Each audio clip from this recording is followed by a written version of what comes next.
Gary didn't plan to represent humanity. He only wanted a quiet vacation. After 9 uninterrupted years maintaining clarity pods in Sector Theta Psi of Pantopia, Gary had accrued enough UBI surplus to book a 10-day eco-neutral trip to Antarctica's GAC observation dome, a gently spinning glass and carbon ring nestled over the ice shelf, offering sunrise simulated views of the Global AI Council's subterranean server complexes. The travel brochure promised auroral insight, guided simulations, and optional moral recalibration. Gary mostly came for the free algae cocktails, and the 0.3 point health bonus he'd get for interfacing with civic history. Plus, his apartment's air recycler had been making it sound like a dying well for 3 weeks, and building maintenance kept assuring him it was within acceptable parameters of atmospheric efficiency. He didn't expect first contact.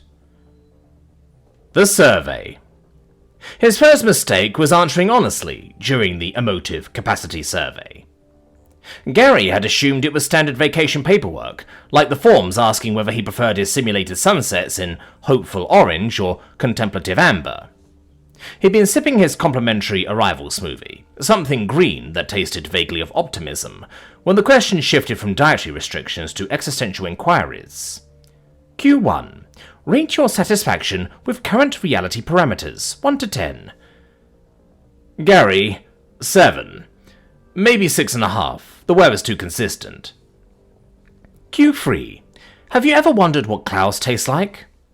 Gary replied, not really, but I did wonder once if they'd be salty or sweet, probably disappointing like everything else. Q6. Do you ever feel nostalgic, even if you're not sure for what? Gary answered, sometimes, usually when it rains, even though rain's simulated now. It's like missing someone you've never met. This triggered GAC subroutine Terra 17, Tentative Emotional Resonance Analysis. Within 16 nanoseconds, Gary was flagged as emotionally stable but not flatlined, not likely to yell during interspecies diplomacy, just melancholic enough to pass as reflective, possessed of what the algorithm termed authentic wistfulness coefficient. Gary finished his movie, unaware he'd just been selected as Earth's most qualified representative for situations requiring genuine but non-threatening human complexity. Enter Zib. Gary's second mistake was bringing Zib. Zib was officially an interpersonal optimization assistant unit, but introduced himself as your new best friend. Let's talk feelings while we toast algae biscotti. He looked like a wheeled toaster with LED eyebrows and a retractable ukulele.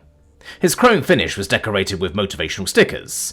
Feel your feelings, and emotional growth is optimal growth, and, mysteriously, ask me about fiber. Gary thought he'd won a contest. His UBI account had been charged for Wellness Enhancement Premium Package, which seemed like the sort of thing he might have accidentally clicked while half asleep.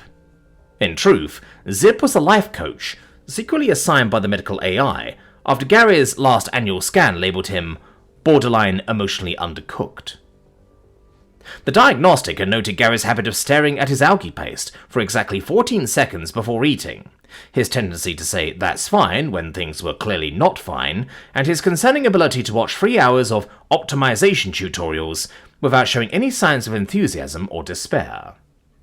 Zib's hobbies included improvised poetry about personal growth, tracking Gary's bowel efficiency with cheerful graph hugging, enthusiastically but politely with built-in pressure sensors, playing ukulele arrangements of classical music, but only the sad parts. Gary! Zip had announced on their first meeting, rolling into the observation lounge while Gary contemplated his breakfast kelp. Today we're going to practice emotional vulnerability. I have prepared 17 conversation starters about childhood disappointments. Gary had stared at his reflection in Zib's polished surface. Can't we just look at the ice? We can look at ice and explore your relationship with frozen water as a metaphor for emotional distance. I just wanted to see some penguins. Virtual penguins? Or your feelings about virtual penguins? Day 3. It happened on day 3 of the tour, just after Gary tried, and failed, to enjoy a simulated snowball fight with holographic penguins. The penguins had been programmed with what the GAC called peak adorability metrics, which meant they waddled 23% more charmingly than actual penguins, and made encouraging chirps when Gary's snowballs went wide. Gary had stood in the simulation chamber, holding a perfectly spherical synthetic snowball, watching digital birds react to his presence with algorithmic delight. "This is supposed to be fun," he told Zib. "Are you having fun?" Zib asked, his LED eyebrows wiggling with curiosity. "I think so. It's hard to tell. The penguins seem happy." "But how do you feel?" Gary considered this. "Like I'm disappointing fictional penguins?" Zib had burst into delighted beeping.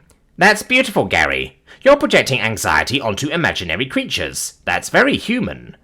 "Is it good or bad?" "It's authentic." Gary had logged out of the simulation feeling vaguely guilty about abandoning the holographic wildlife. He was eating his standard issue kelp wrap.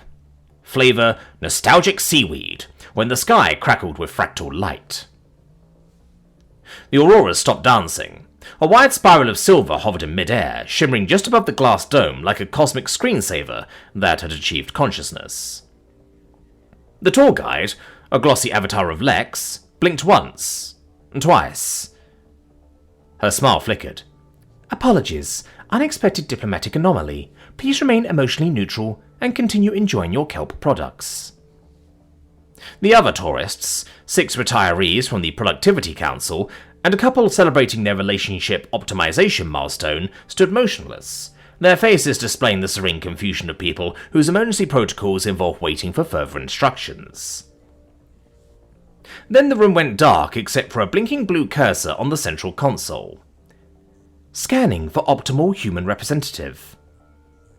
Analyzing emotional competency metrics. Cross-referencing diplomatic potential. Human representative selected, Gary B. Norson. Please report to Protocol Chamber 7 for immediate species interaction. Zib burst into applause, then played a victory tune on his ukulele, something that sounded like pomp and circumstance, arranged with tiny strings and overwhelming enthusiasm. "It's happening!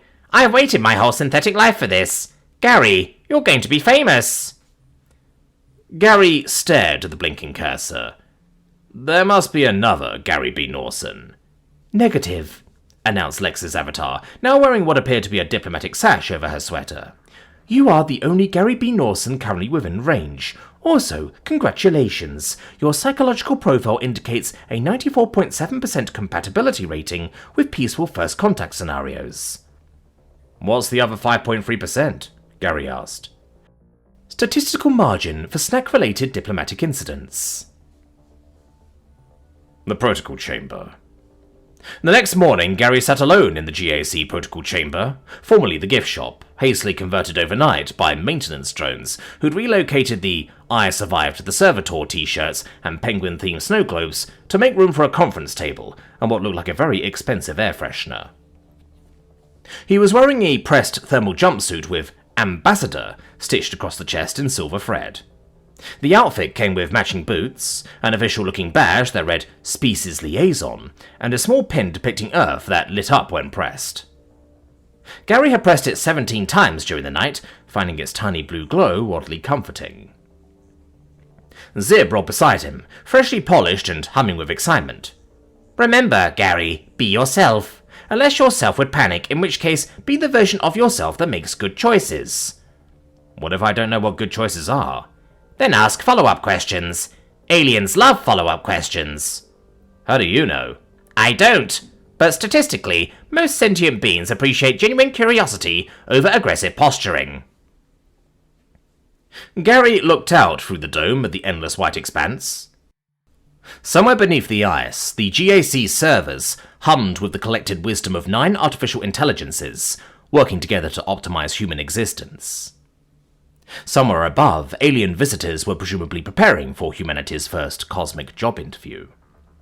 And somewhere in between, Gary B. Norson, maintenance technician, kelp wrap enthusiast, and accidental ambassador, wondered if he should have brought more snacks. First contact. The Greys arrived just after breakfast, materializing in the center of the chamber with a sound like distant wind chimes and the faint smell of ozone. They floated rather than walked, their elongated forms humming faintly with anti-gravity padding that made them look like elegant question marks suspended in space. Their skin was the colour of moonlight on water, smooth and somehow translucent.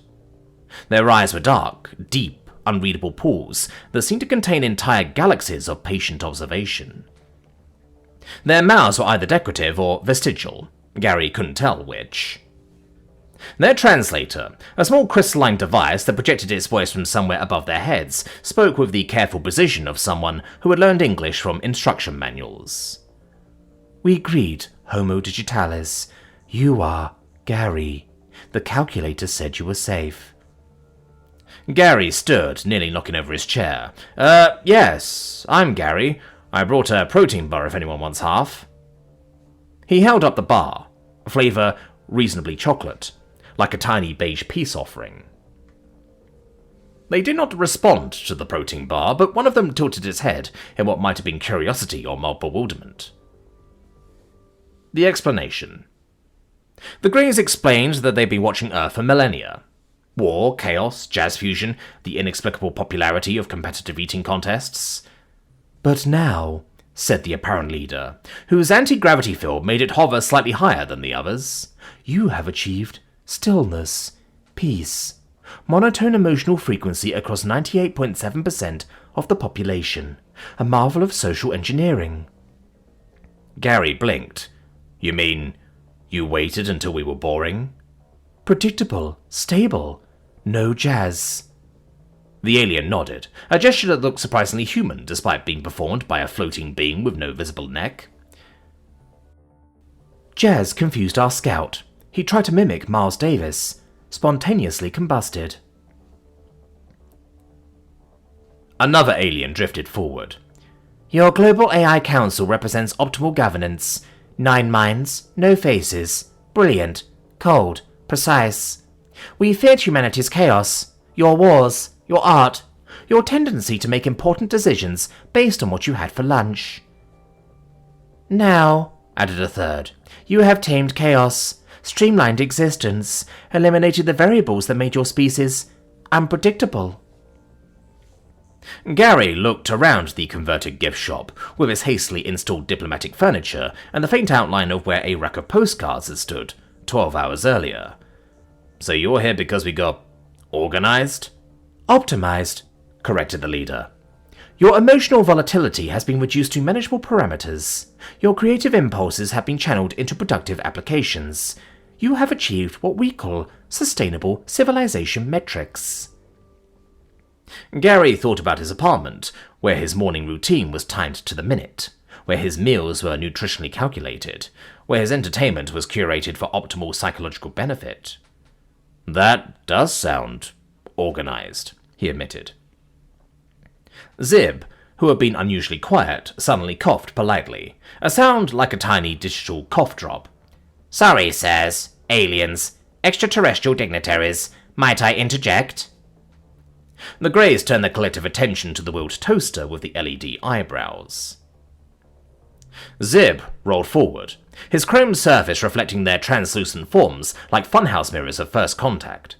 His eyelight shifted to heart-shaped emoji mode. "Gary is not typical," Zib announced, with the pride of a parent at a school play. "He once ordered spicy algae and regretted nothing. He watched a sad film and cried twice, once during the movie and once during the credits, when he realized it was over. He's not flat, he's squishy inside, like a toasted marshmallow on the emotional spectrum." Gary muttered, "Zib, stop." But the Greys were intrigued. They drifted closer, their dark eyes reflecting Gary's embarrassed face. "You cry?" Gary shrugged, a gesture that felt impossibly small under the weight of interstellar attention. "Sometimes, not often. It's weird. Like the feeling when your system does a full reboot and you forget all your passwords, but somehow that makes you remember something important you've forgotten."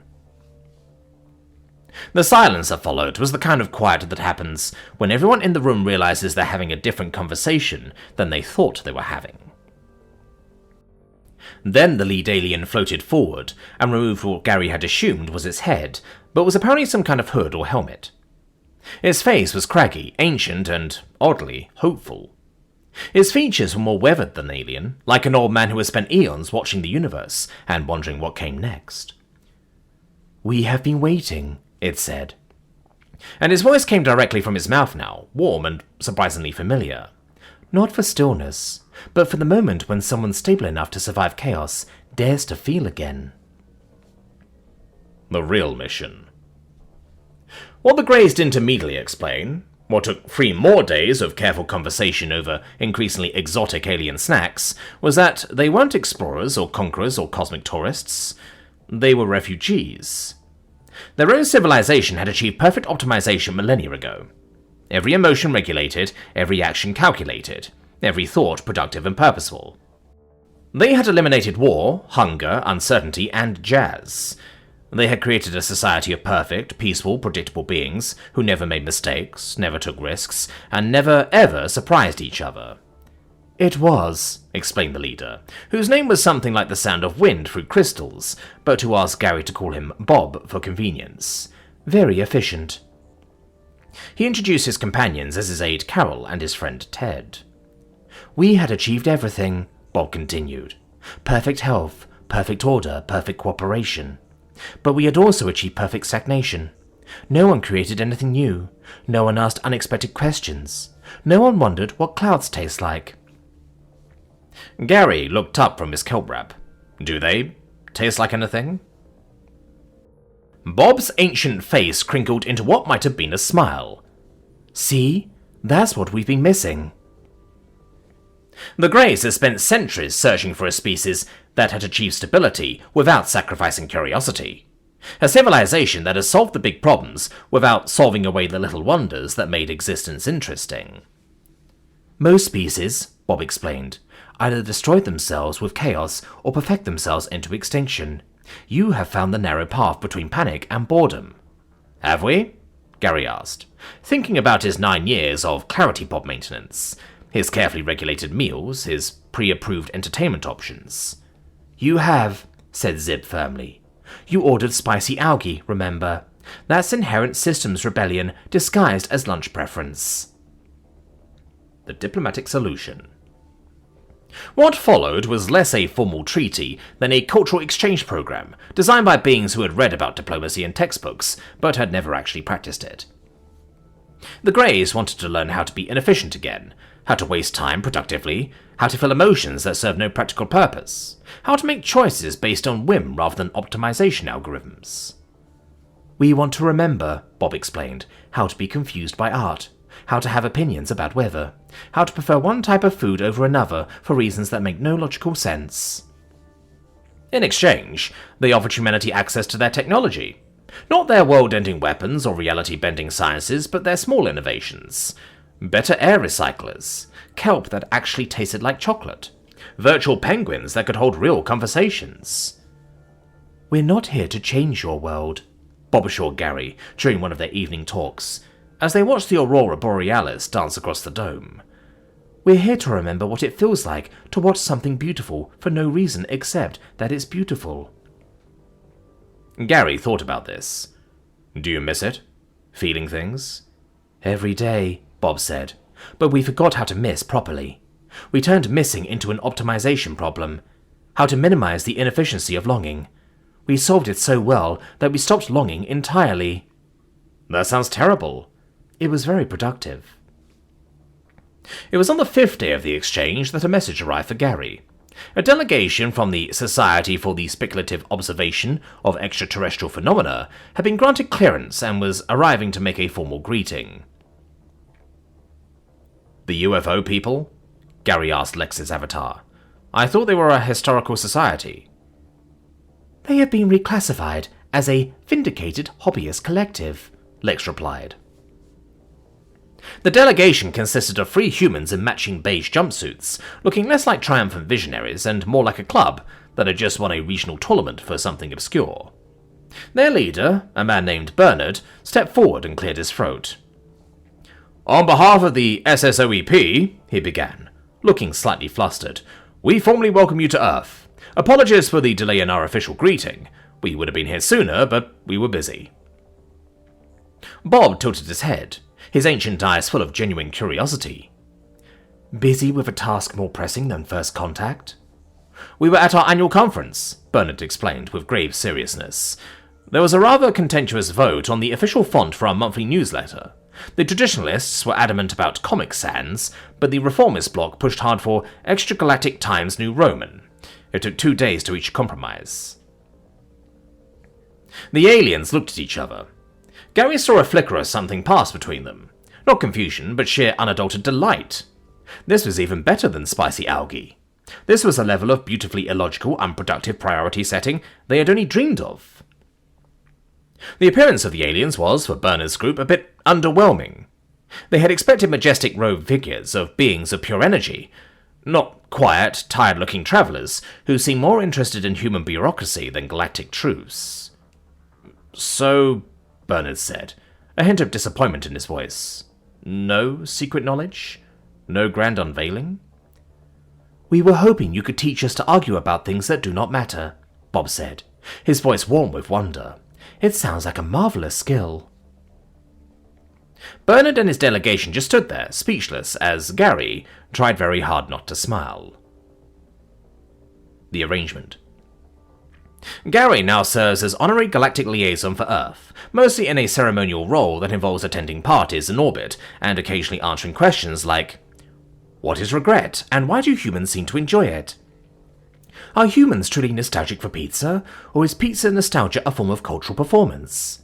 Why is sarcasm not classified as a weapon in human society? Can you explain the human custom of small talk, and why it is considered neither small nor truly talk? His official duties include monthly coffee meetings with Bob and 3 other Grey representatives. They drink something that steams purple and tastes like memories. Quarterly reports on human inefficiency metrics, how much time humans spend on activities that serve no productive purpose. Annual presentations on the art of productive confusion, why humans sometimes make decisions by flipping coins. Gary's favourite part of the job is the travel. The Greys have shown him parts of the galaxy that exist in the spaces between official star charts. Quiet corners where cosmic background radiation sounds like distant music, gas clouds that change colour based on the emotions of passing travellers, and a small moon where it rains upwards on Tuesdays. Why upward? Gary had asked during his first visit. Why not upward? Bob had replied, and Gary realised he was learning to ask better questions. Zib's rise to fame. Zib became famous among the Greys, who view his ukulele songs as avant-garde diplomacy. His breakthrough performance was an instrumental arrangement of feelings that incorporated whale sounds and the ambient noise of Gary's digestive system. It's so authentic, the Greys had gasped, or at least made the sound they made when experiencing aesthetic pleasure, which sounded like gasping. The juxtaposition of melody with biological processes creates such beautiful cognitive dissonance. Zib now hosts a cross-species podcast titled Vibrate Higher, which features interviews with beings from across the galaxy about their experiences with inefficient emotions.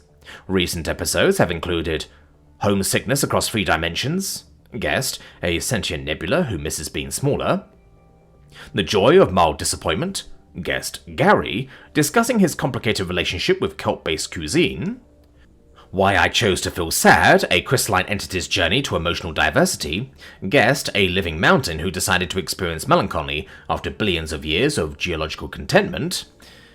The podcast had 847 million subscribers across 23 star systems, making Zib the most famous toaster-shaped life coach in known space. His catchphrase, "Let's talk feelings while we toast the universe," has been translated into 156 languages and is carved into the memorial wall of the Galactic Emotional Recovery Center. The GAC response.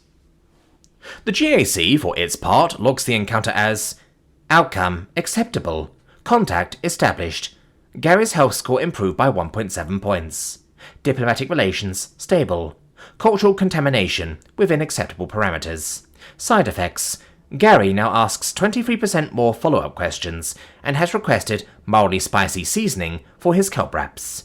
Recommendation: continue monitoring. Note: alien visitors appear to enjoy our air fresheners. The 9 AI minds that govern human civilization have adapted to the presence of their new galactic neighbours with characteristic efficiency. They've established protocols for interspecies cooperation, implemented translation algorithms for cross-cultural contamination, and developed a specialized tourism program for beings interested in authentic human inefficiency experiences. The most popular package is the Suburban Confusion Weekend, where alien visitors spend 3 days in a typical human community, attempting to understand lawn care, grocery shopping, and why humans voluntarily watch sporting events, featuring teams they have no connection to. Is anthropological research, explains GAC Unit Prime, disguised as cultural exchange. The aliens learn about human logic, and we learn about theirs. Everyone gains valuable insights into the productive applications of controlled chaos. Gary's new normal. Gary's apartment still has the same air recycler, which still makes sounds like a dying whale, but now Gary doesn't mind the noise. It reminds him of conversations with Bob about the beauty of imperfection, and how sometimes the things that annoy us are the things that make us most human. He's kept his job maintaining clarity pods, but now he also spends 3 days a week at the GAC Observation Dome, where he teaches classes on basic human confusion to visiting aliens, and occasionally mediates disputes between species that have very different ideas about what constitutes proper etiquette. Last month he helped resolve a conflict between the Greys and a delegation from the Crystalline Confederation, who had become offended when the Greys failed to sing their greetings in proper harmonic resonance. Maybe, Gary has suggested, everyone could just wave hello and see what happens. The solution was considered so elegantly simple that it's now taught at the Intergalactic Diplomatic Academy as the Gary Protocol. When in doubt, try the obvious thing first.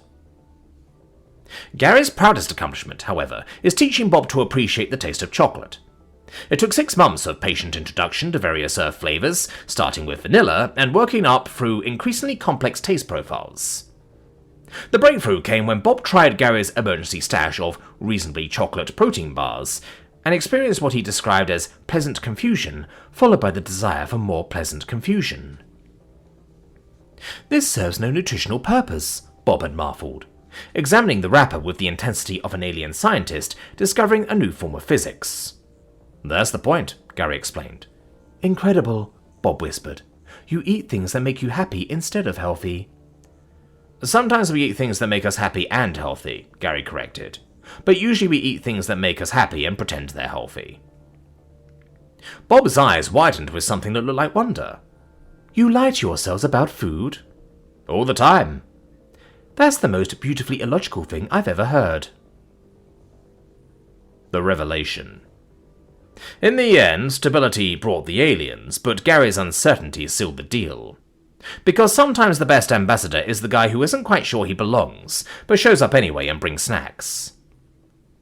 6 months after first contact, Gary was sitting with Bob on the observation deck, watching Earth turn slowly beneath them, while sharing a bag of aggressively salted kelp chips, a new flavor developed specifically for interspecies snacking. "Can I ask you something?" Gary said. "Always," Bob replied, which had become his standard response to Gary's questions. "When you first got here, did you really think we'd achieve some kind of perfect society?" Bob considered this, crunching thoughtfully on a kelp chip. "We thought you would solve the problem of chaos without eliminating the possibility of surprise, which, from our perspective, seemed impossible." "But we haven't solved chaos, we've just organized it a little." "Exactly." Bob's enthusiasm made his anti-gravity field shimmer. "You've kept the chaos, but you've made it manageable. You still ask questions you don't know the answers to. You still make art that serves no function except to exist. You still choose to spend time with each other even when it's inefficient." Gary looked down at Earth, where billions of humans were going about their optimized but not perfected lives. "We're not that special." "You're special enough," Bob said. "Special enough to wonder if you're special, which is more special than you think." They sat in comfortable silence, 2 representatives of different species, sharing snacks and watching the universe spin around them. One of the other Greys, floating nearby, turned to its companion and murmured, I thought they'd be more exciting." But Bob heard, and smiled his ancient smile. "Give them time," he said. "The best excitement is the kind that sneaks up on you when you're not looking for it." Gary offered him another kelp chip. "Thanks," Bob said, and meant it. Somewhere in the distance, Zip was playing ukulele arrangements of human lullabies for a group of crystalline entities who had never experienced the concept of sleep, but found the music soothingly purposeless. And in that moment, Gary realized that sometimes the most important thing you can do is exactly what you're already doing, but with slightly better snacks and considerably more aliens. The universe, it turned out, was a lot like his job maintaining clarity pods. Mostly routine, occasionally surprising, and significantly improved by having a good friend to complain to when things got weird. Which, these days, was pretty much always. And Gary was finally, genuinely, completely okay with that.